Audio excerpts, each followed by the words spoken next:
Audrey Rapoport is a proud graduate of Marbletown Elementary School in Stone Ridge. Her permanent record contains evidence that reflects poorly on her ability to work well with others. Audrey Rapoport.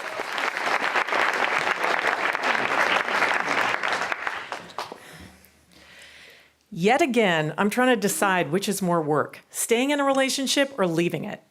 This one has its challenges. Greg is a decade older than me, we're bi-coastal, and he and my cat Lucy are sworn enemies, which I believe is his fault, not Lucy's.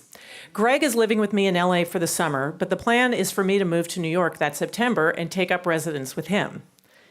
The key to success in a bi-coastal relationship is distance.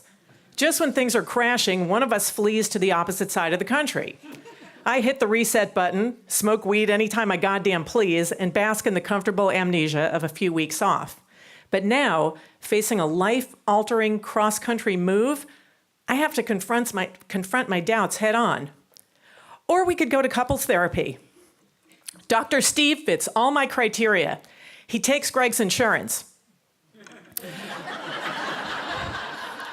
Dr. Steve has an office in Brentwood, a quiet, leafy, upscale neighborhood notorious since 1994 as the site of OJ's murderous rampage.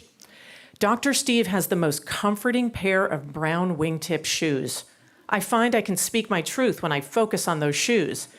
Between the wings and the broguing, it's as if two size 13 puppies are smiling up at me saying, "You can do this, Audrey!" I love those shoes, and I'm locked onto those shoes today, because today is the day I plan to confront Greg about what's really bothering me. The passive-aggressive sentence I'd like to get out is, I need to go to Al-Anon. Dr. Steve is giving me the, "it seems like you want to say something" prod. The wingtips are cheering me on, but I can't breathe. The shoes are blurry through my hot tears. I need to go to Al-Anon.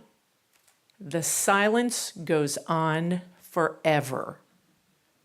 Well, Dr. Steve says, it's about time we wrap up. Same time next week.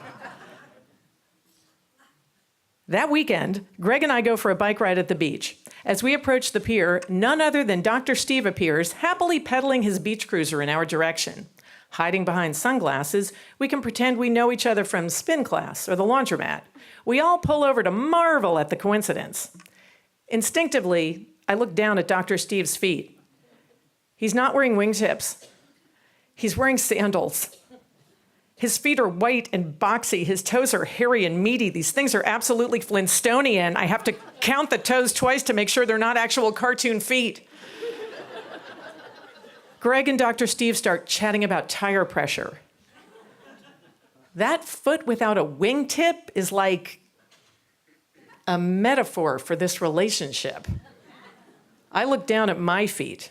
They rise off the ground, plant firmly on the pedals, and ride away.